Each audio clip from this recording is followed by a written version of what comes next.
নেওয়ার এই সময় পর্যন্ত সে বুঝতেই পারেনি এতক্ষণ যার সাথে হাসলো, খেললো, দৌড়াদৌড়ি করলো, তার সঙ্গে এই মুহূর্তটাই শেষ বিদায়। অর্থাৎ তার সঙ্গে আর জীবনেও কখনো দেখা হবে না। তো যেকোনো চলে যাওয়াই কিন্তু কষ্টের। কিন্তু যখন সেখানে প্রেম থাকে তাহলে সেই বিদায় বিষাদের এক অন্যতর রূপ পায়। তখন তার শুধু শূন্যতা নয়, এক গোপন আরতি হয়ে থাকে। মানুষ হারায় কেবল কাউকে নয়, হারায় অভ্যাস, স্পর্শ, আলো কিংবা বিশ্বাস। প্রেমে চলে যাওয়া মানে হৃদয়ের ভিতর দিয়ে ধীরে ধীরে বিষণ্ণতা নামা, যেন প্রতিটি স্মৃতি কুয়াশার মতো ঘিরে ধরে, নিঃশব্দে বলে সে আর নেই, কিন্তু ভালোবাসা এখনো আছে। প্রেম চলে যায় অথচ তার ছায়া রয়ে যায় প্রতিটি কথার, প্রতিটি সন্ধ্যার, প্রতিটি নীরবতার ভেতরে। তখন বেঁচে থাকা মানে হয়তো তাকে ভুলে যাওয়া নয়, বরং তার অনুপস্থিতিকেও ভালোবাসতে শেখা। আসসালামু আলাইকুম সবাইকে। ভালো আছেন নিশ্চয়ই সবাই, যে যেখান থেকে আমার ভিডিও দেখছেন। আজকের ভিডিওতে স্বাগত জানাই। তো এই ভিডিওটা ছিল গত ঈদের ভিডিও। এর ছোট ছোট ক্লিপস অলরেডি অনেকেই দেখেছেন। তো আমি আর আমার ছোট কন্যা গিয়েছিলাম ঘুরতে ঈদের দিনটাকে সুন্দর মতো কাটাতে, ও আর আমি মিলে। আর সেখানে আমাদের দুষ্টু মিষ্টি কাটানো কিছু মুহূর্ত আপনাদের সঙ্গে শেয়ার করতে এসেছি আজকের ভিডিওর মাধ্যমে। আশা করি পুরো ভিডিও জুড়ে আপনাদের সাপোর্ট পাবো। তো স্বভাবতই ঢাকার ভিতরেই এটা একটা সুন্দর পার্ক ছিল। এই পার্ক আমি এর আগেও অনেকবার দেখিয়েছি। তো পার্কের এন্ট্রান্স ছিল এরকম। আর আমার কন্যা পার্কের ভিতরে ঢুকেই দৌড় দেওয়া শুরু করলো, ওকে তো থামানোই যাচ্ছে না। আর সেদিন বৃষ্টিও হয়েছিল, যার জন্য পার্কের পরিস্থিতি বা দেখতে এত বেশি সুন্দর ছিল, চারিদিকে সবুজে ঘেরা। আর ঈদের দিন ছিল, ঢাকা শহর অনেকটাই ফাঁকা হয়ে গিয়েছিল, দ্যাটস ওয়াই খুব একটা মানুষজন ছিল না। নর্মাল দিনে কিন্তু ভালোই মানুষ থাকে।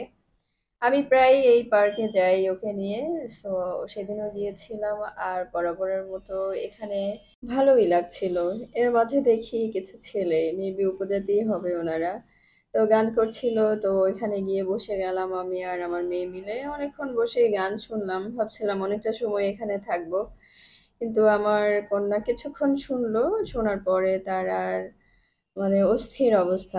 সে কখনো এক জায়গায় বসে থাকে না, জাস্ট ছুটোছুটি করতে থাকে। ওকে নিয়ে যখন কোথাও যাই, বাস দৌড়ের উপরে থাকতে হয় আমার।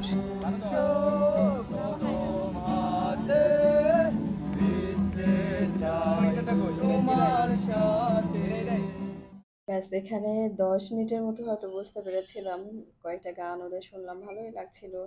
বৃষ্টি ভেজা পরিবেশ আর ওদের গান, চারিদিকে শুনশান পরিবেশ, আর চারিদিকে পাখির কলরব। তো সব মিলে দারুণ ছিল সময়টা। বাট এই যে আমার মেয়ে উঠে পড়েছে, এখন সে দৌড় শুরু করবে, কোথায় যে যাবে আর কোন দিকে যাবে। অলরেডি সে একটা গাছের নিচে এসে পড়েছে। আর এখানে শিমুল জাতীয় ফুল পড়েছিল, এগুলোর পাপড়ি আর কি, সেগুলো পড়েছিল। আর ওগুলো উঠিয়ে উঠিয়ে সে ঢিল মারছিল। যদিও অত দূর ঢিল যাচ্ছিল না, বাট সে উঠাচ্ছিল। আর এই যে জঙ্গলের মতো জায়গায় ঢুকে সে কি করছিল, পাতা ছিঁড়ে ছিঁড়ে ফেলছিল। তো তাকে পাহারা দেওয়াই আমার দায়িত্ব।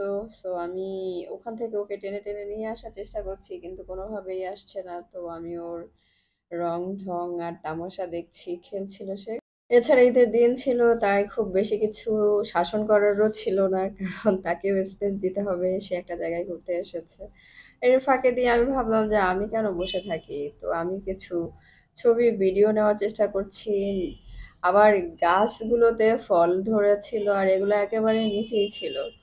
ওতে এটাকে বলছিল মাম্মা ম্যান্ডো ম্যান্ডো, বাট কাঁঠালকে ম্যাঙ্গো বলতে চাচ্ছিল সে। যাই হোক, ছোটবেলায় সবাই হয়তো আমরা এই টাইপের ভুলগুলো করে থাকি।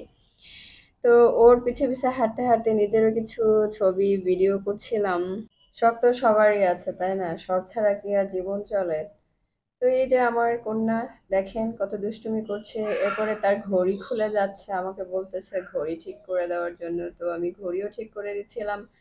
এরপরে এখানে কিন্তু গাছের ফুল পাতা এগুলো ছেঁড়া যায় না, ওকে আমি না করছিলাম, বাট ও কোনো কিছুই শুনবে না। উল্টা দেখেন গাছের নিচে দিয়ে সে ঢুকে সে ওই দিকটাতে যাবে, এটা ইন্ডিকেশন করছিল। বাট আমি বলছিলাম যে আমরা এই দিকটাতেই থাকি, বাট ও আমার কথা কোনোভাবেই শুনবে না।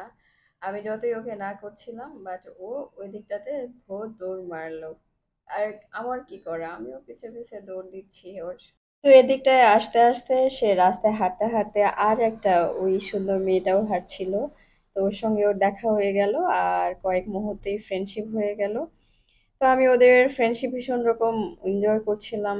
ওরা যা যা করছিল আমি ওদের সাথে কথা বলছিলাম, প্লাস কিছু জিনিস স্মৃতি আকারে আমি ক্যাপচার করছিলাম। ভালোই লাগছিল, কারণ আমার মেয়েটার আসলে খেলার কোনো সঙ্গী নেই। যদি বলেন যে আমি আমি ওর মা, আমি ওর বন্ধু, ওকে আমি খেলি বাসায় নিয়ে, ওকে যতটা সম্ভব পারা যায় বাইরে গিয়ে আমি ওর সাথে খেলি। আর এর জন্য ওর যেহেতু খেলার কোনো সঙ্গী নাই, সো ও খুব দ্রুতই মানুষকে আপন করে নেয় আর মানে বন্ধু বানিয়ে ফেলে। তো অনেকক্ষণ ওই রাস্তাটুকু যতটুকু হাঁটা যায় ওইটুকু হাঁটার পরে ওরা, ওই যে ওর বাবা মা ছোট ভাই, ওরা এখন চলে যাচ্ছে। বাট নাওয়ার ভাবছে যে ও এখনো খেলবে। ওরা কিন্তু চলে যাওয়ার জন্য গেটের একদম কাছাকাছি চলে এসেছিল। আমি ওদেরকে জিজ্ঞেস করছিলাম যে বাসা কোথায়। নাওয়ারের ফ্রেন্ডশিপটা আর বন্ডিংটা দেখে আমার মনে হচ্ছিল যে ওদের বাসা যদি আশেপাশে হতো তাহলে আমি মাঝে মাঝে ওর মাকে ফোন দিয়ে ডাকতাম বা আমি যেতাম। বাট ওরা আসলে মহাখালীর এইদিকে থাকে, ওরাও ঘুরতে এসেছিল। তো এই করতে করতে এই যে ও মেয়েটা গেটের বাইরে চলে যাচ্ছে আর নাওয়ার ওর পিছে পিছে যাচ্ছে। লাস্ট ফিনিশিংটা খুবই আমার নিজের খুব কষ্ট লেগেছে। আমি আসলে ওদের পিছে পিছে যাচ্ছিলাম। তো নাওয়ার দৌড়াতে দৌড়াতে গেটের বাইরে চলে গিয়েছিল আর ভাবছিল যে ও বুঝি এখনো ওর পিছে পিছে দৌড়ায় দৌড়ায় আসবে, কিন্তু না, ও কিন্তু চলে যাচ্ছে। নাওয়ার ওকে টেনে টেনে নিয়ে আসছিল, কিন্তু ফাইনালি ওরা কিন্তু চলে যাচ্ছিল। তো এই যে ওর বাইকের কাছে এসে দাঁড়িয়েছে আর নাওয়ার ওকে টেনে টেনে নিয়ে খেলতে চাচ্ছিল, ওইদিকে আরো যাবে, ও আরো খেলবে। তো ওর বাবা বললো যে যাও আর একটু দৌড়ায় আসো। তো এটা লাস্ট দৌড় ছিল নাওয়ারের সাথে। তারপরে ও কিন্তু ফিরে আসে আর ওর বাবা মায়ের সাথেও চলে যায়। লাস্ট সিনে নেওয়ার কান্নাকাটি করে এবং ও দেখেছে যে সব সময় ওকে, ও খুব অল্প কয়েকজন যাকেই পেয়েছে তারা সব সময় ওকে ছেড়ে চলে গিয়েছে। সো তারপরে আর কি, ওই অ্যাজ ইউজুয়াল লাইফ। তো এটা অনেক খারাপ ছিল, শেষের মুহূর্তটা আমি আর ক্যাপচার করি নাই কারণ ও কান্না করছিল। কি করবো, এই মেয়ের একটা খেলার সাথে দরকার, কোথাও পাই না আবার।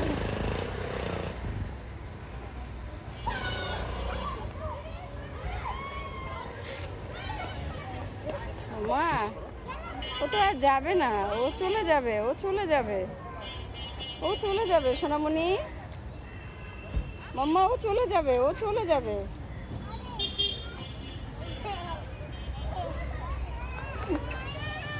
মাম, মাম্মা ছাড়ো ওকে, ও তো চলে যাবে।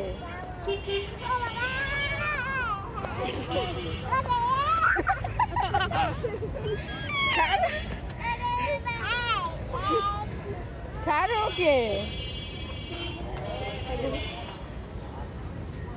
একটা অবস্থা, ও কোনোভাবে যাইতে দিবে না।